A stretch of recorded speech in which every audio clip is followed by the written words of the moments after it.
My girlfriend said, "I just need time to figure myself out." I quietly replied, "Take all the time you need." 6 months later, out of nowhere, she texted, "I miss you terribly." I answered, "You probably won't find me where I am anymore." Right after that, she sent a photo, and seeing it made my breath catch. I'm 35, and I thought I had my life figured out. Emma and I had been together for 4 years, living together for 2 of those. We weren't perfect, but we were solid. Or so I believed. She was 32, worked in marketing, had this infectious laugh that could light up a room. We talked about marriage, kids, the whole package. I'd even started looking at rings, had a Pinterest board of proposal ideas hidden on my phone. Then one Tuesday evening in March, she came home with that look. You know the one. The "we need to talk" face that makes your stomach drop and your hands go cold. "I just need time to figure myself out," she said, standing in our living room, arms crossed defensively. "It's not you. I don't know who I am anymore." I remember staring at her, waiting for more. Some explanation that made sense. Some concrete reason why 4 years together suddenly wasn't enough. But that was it. 4 years condensed into one tired cliché that people use when they don't want to tell you the real truth. "How much time?" I asked, my voice surprisingly steady. "I don't know. Maybe a few months. I think we should take a break. A break, not a breakup. A break. Like we were a TV show going on hiatus and she could just pick up the remote and resume whenever she felt like it." I could have argued, could have demanded answers, begged her to reconsider, made promises to change whatever needed changing. Instead, I just nodded slowly and said, "Take all the time you need." The look on her face, relief mixed with surprise, told me everything I needed to know. She'd expected a fight, maybe even wanted one to justify whatever decision she'd already made. She moved out that weekend, took her clothes, her books, her ridiculous collection of scented candles, that ugly lamp her mom gave us that I secretly hated but pretended to love. The apartment felt massive and empty without her stuff everywhere, like a museum of our relationship with all the exhibits removed. I spent the first week in a fog, going through the motions. Work, gym, home, repeat. My friends kept asking if I was okay. I kept saying yes, even though I wasn't sure what okay even meant anymore. The first month was the hardest. I'd catch myself buying her favorite yogurt at the grocery store. I'd start to text her something funny, then remember mid-sentence that I had no right to her attention anymore. But I didn't reach out. I meant what I said.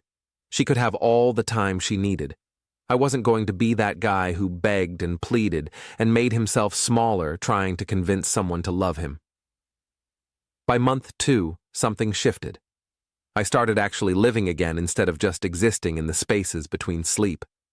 Joined a climbing gym, something I'd always wanted to try but Emma thought was too dangerous. Reconnected with old friends I'd neglected during the relationship, guys from college who'd stopped inviting me out because I always said no. Started reading again. Something I'd abandoned years ago when Netflix and her preferences took over our evenings. I felt lighter somehow, like I'd been carrying weight I didn't know was there, like I'd been holding my breath for years and finally remembered how to exhale. Month 3, my buddy Marcus dragged me to a dinner party at his sister's place. That's where I met Sarah. She was 33, recently divorced, brutally honest in a way that was refreshing after Emma's constant need to soften everything, and had this dry wit that caught me completely off guard. We ended up talking on the back porch for 3 hours while everyone else played board games inside. We exchanged numbers, started texting. Nothing serious, just conversations that didn't feel forced or performative. By month 4, Sarah and I were seeing each other regularly. Not officially dating. We both agreed we weren't ready for labels or expectations, but it was something. She got it. Understood the weird limbo of not quite being over someone, but moving forward anyway because staying stuck felt worse. Month 5, I got a promotion at work. Nothing massive, but it came with a significant raise and the option to relocate to our Seattle office. I'd always wanted to live in the Pacific Northwest, the mountains, the water, the gray skies that Emma always complained about, but I found peaceful. The timing felt perfect, like the universe finally aligned. I accepted immediately, put in my notice on the apartment, and started planning the move for late September. I didn't tell Emma. Why would I? She'd asked for space to figure herself out. I was giving her that space and figuring myself out in the process. We weren't together. I owed her nothing. Then came the text. 6 months to the day after she left, my phone buzzed at 11:47 p.m. on a Thursday. Emma's name lit up my screen, a name I'd thought about removing from my contacts 100 times but never did. I miss you terribly. I stared at those 4 words for a solid minute. Felt absolutely nothing. No flutter of hope, no surge of anger, no bitter satisfaction. Just nothing. An emptiness where feelings used to live. I typed back, "You probably won't find me where I am anymore." 3 dots appeared immediately. Disappeared. Appeared again.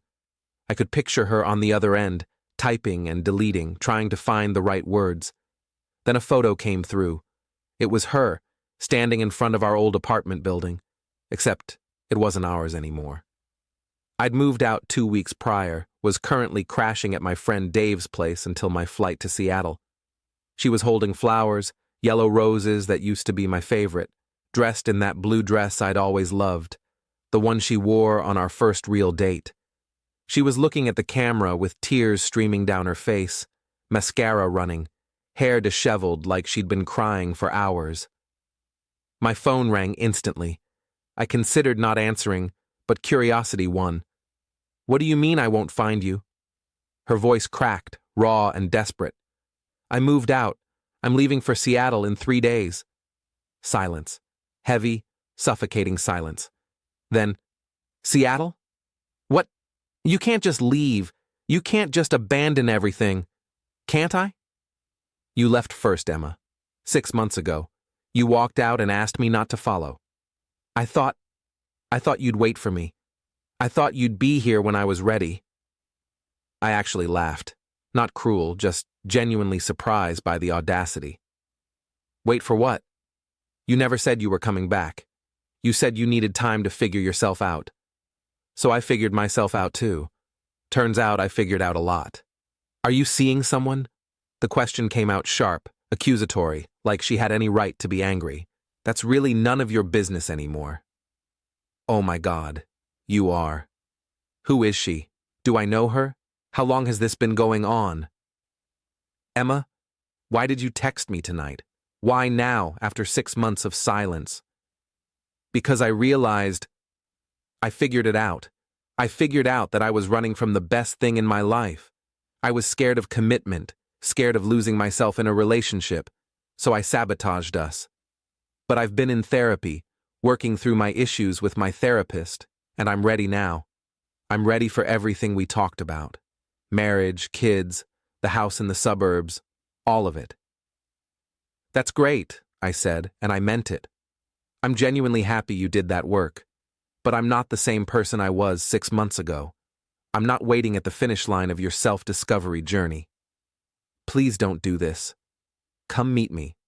Let's talk about this face to face. You owe me that much after 4 years together." "I owe you?" "Emma, I gave you what you asked for. Space. Time. I didn't text, didn't call, didn't show up at your work or your friends' places demanding answers. I respected your decision completely. Now you need to respect mine." "So, that's it? 4 years means nothing to you? You can just throw it all away?" 4 years meant everything, but you ended them. Not me. You don't get to come back 6 months later and demand I put my life on pause because you finally decided you made a mistake. Update 1. She wouldn't stop calling. 12 times that night alone. Then the texts started coming in waves. Apologies, accusations, memories of our best moments together, promises of change, threats to show up wherever I was. I didn't respond to any of them. Each notification felt like a ghost trying to claw its way back into my life. The next morning, she showed up at Dave's apartment. I have no idea how she got the address. Probably from my Instagram story where Dave tagged the location like an idiot.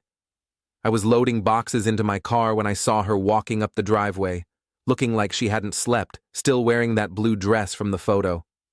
5 minutes, she said, breathless from running or crying or both. Just give me 5 minutes to explain. Dave, watching from the doorway with his coffee, raised his eyebrows at me in a "do you need backup" kind of way.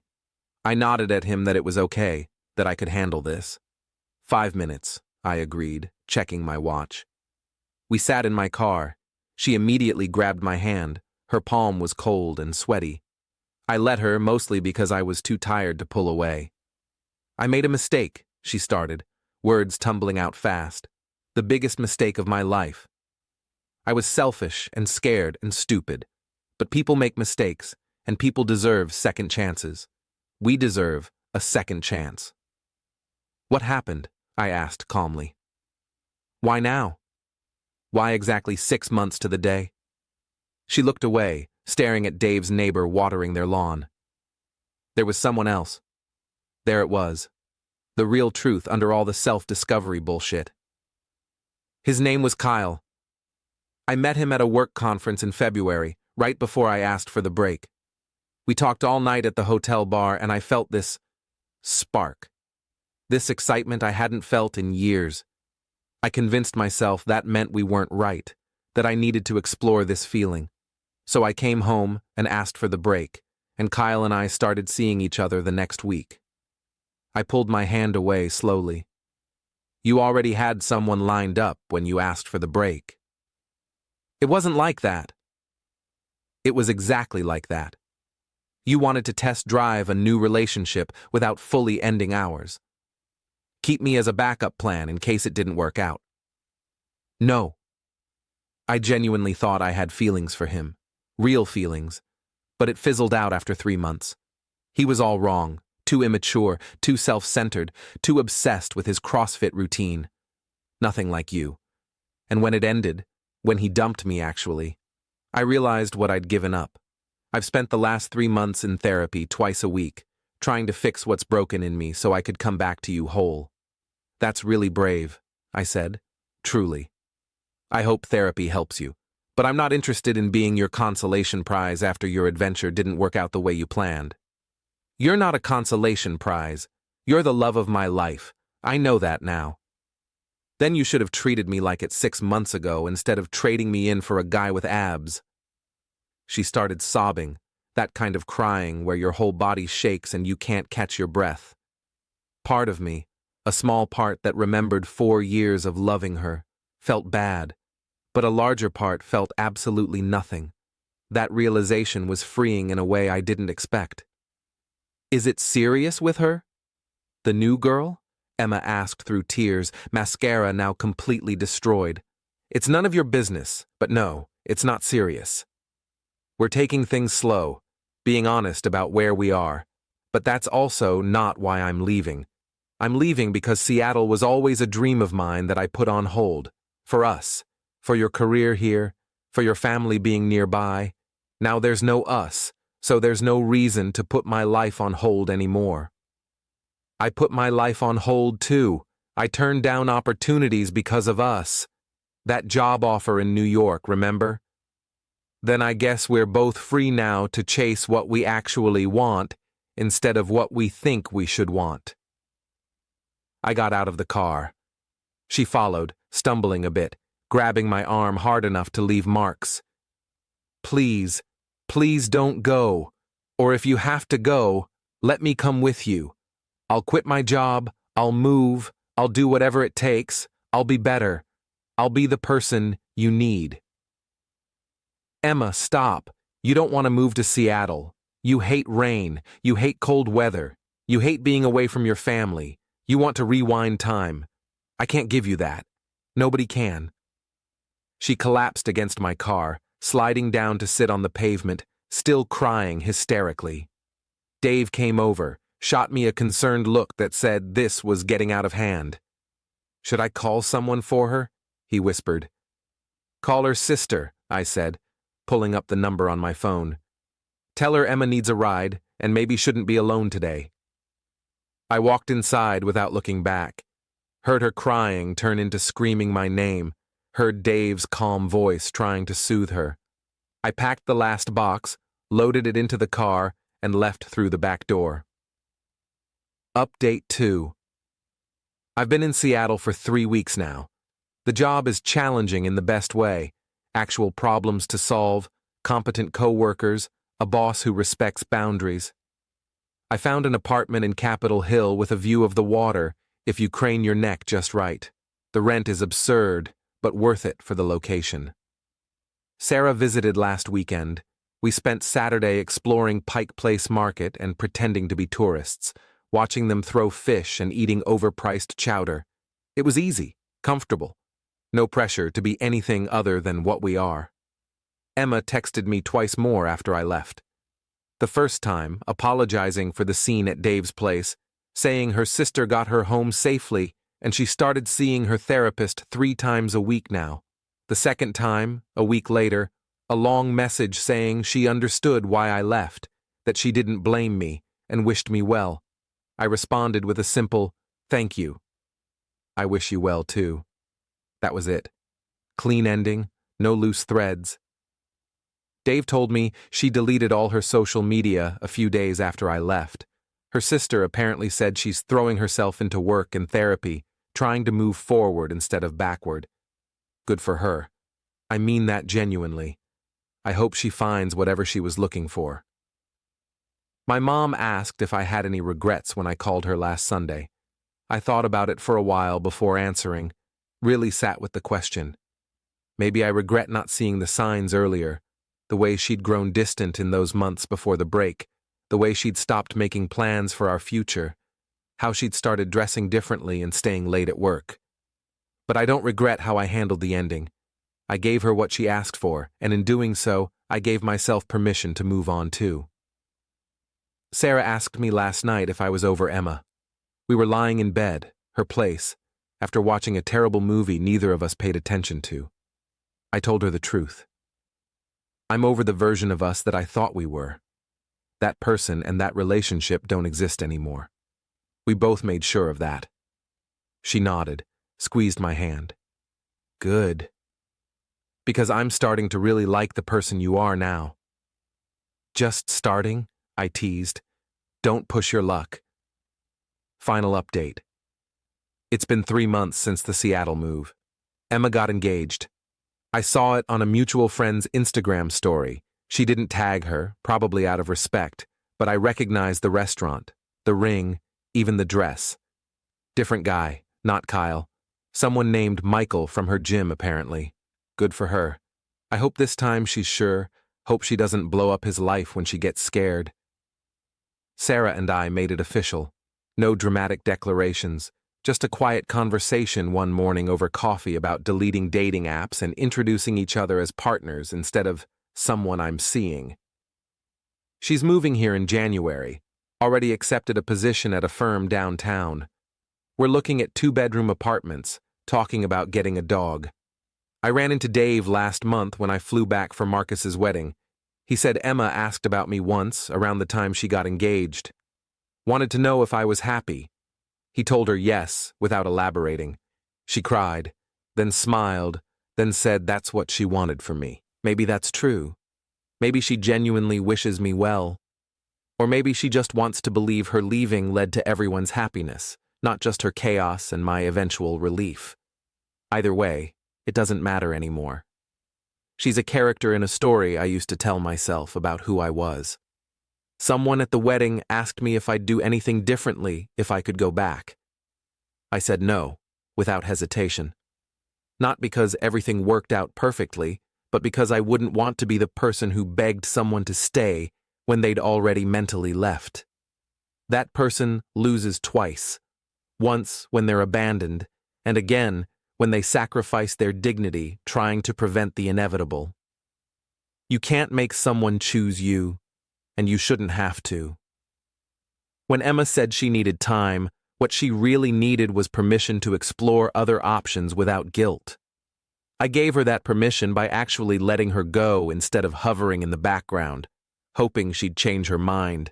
making myself available for whenever she decided to come back.